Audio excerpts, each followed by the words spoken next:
Welcome everybody, my name is Michael and today we are discussing about Sam Bankman-Fried. This gentleman has gotten himself in some hot water. That's right, he is going to jail.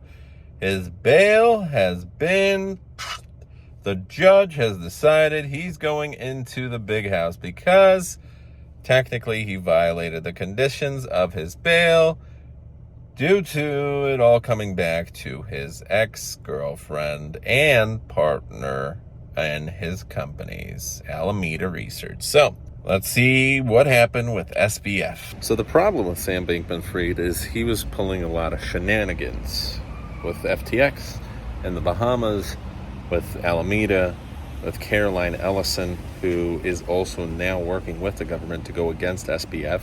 So his ex-partner and CEO of Alameda, she's got a lot of evidence against him, and a couple other compatriots from Alameda and FTX are going to be working against him, which means he's facing a long time behind bars. And the fact that he had still some time, being that it's August, and in October, having one of the world's craziest bails, $250 million, that his parents would be affected, alongside two other investors. It was four people that were put on the hook. We don't know who those investors are, maybe family members, maybe someone who is very, very important, because it's usually 10% of the $250 million has to be put up.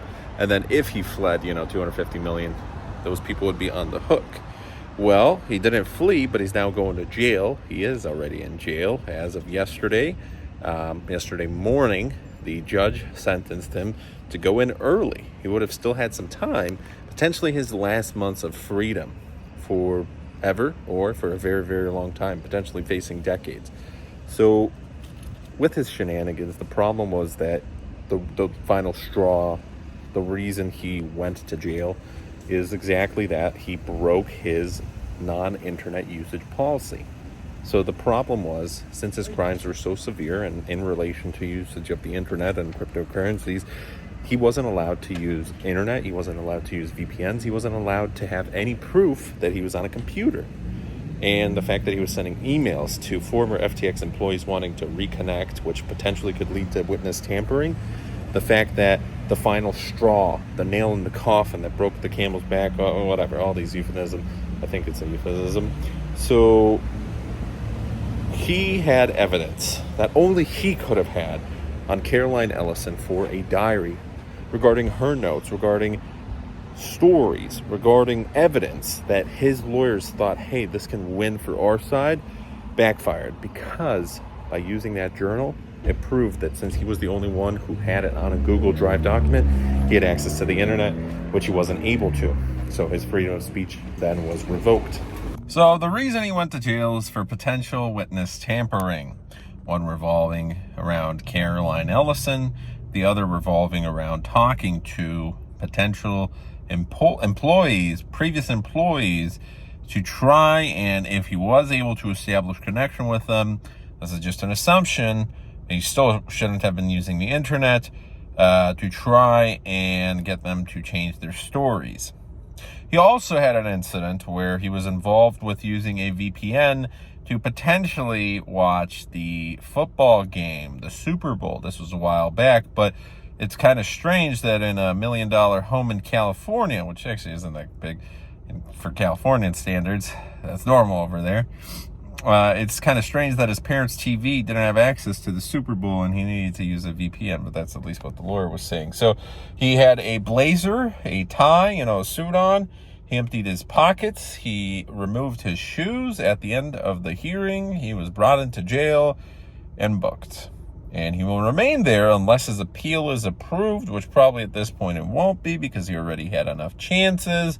He messed it up. Honestly, if I was him, I would treasure every single minute you have, but he didn't, and that is that. So he will remain there until the judge allows him to come back into the courtroom on October 2nd for court to begin for his trial, which could take a while because there's a lot going on there. Anyways, he is going to be sent to the Metropolitan. He is already there. The Metropolitan Detention Center. It's the closest one in New York City. So it's stated that over the last several months, the defendant had sent over 100 emails to the media. He was providing many interviews where he should have probably just kept his mouth shut. He had made over 1,000 phone calls to members of the press, and the fact that he was leaking private diary entries of his ex-girlfriend, which only he could have had, only on that Google Drive, it was the final straw. Ellison pled guilty to some charges, not all, he's facing a lot, to federal charges back in December of 2022. He's facing, potentially, if everything goes terribly wrong, he's going to spend the rest of his life in prison at that point. Some people are like, well, why in America is it that you get 100 years or 200 years maximum? It's because the charges stack up. So if he ever is able to win some appeals, then you're able to reduce those. And this reminds me, if you've watched on Netflix, I can't say the word, but if you are a viewer of Avi, I'm sure you know what I'm talking about. It starts with C, ends with Kane. Cowboys. Yes. So one of those gentlemen is serving over, I think it was like 105 years in prison. This was after he got away multiple times, and he obviously did a lot of bad stuff, whatever. And everybody was turning against him. And he got so lucky that he and his buddy were able, well, the buddy wasn't because he was facing other charges, so he remained in jail, but he was able to walk free, where he was facing life in prison multiple times over for all the crimes he committed. And he did tamper with witnesses, and his lawyers were also some of the best ever seen, and there was a lot of shady stuff. But anyways, he was able to walk away, and he still remained in the state of Florida, where authorities were able to catch him. And he did a bunch of other stuff that was foolish. Some of these people, their ego just gets too high, and I believe SBF is one of those individuals. He's a very smart individual, but sometimes very smart IQ individuals make very poor choices because they're thinking about the big picture, they overlook the small details, and before you know it, bam, you're facing jail, a lifetime in jail. Was it worth it? Probably not. If I was Sam Bankman-Fried, had I had that freedom, well, not this, but when I was back in Bahamas, first of all, I would not be that close to America if he is guilty of doing the things that he was supposedly doing.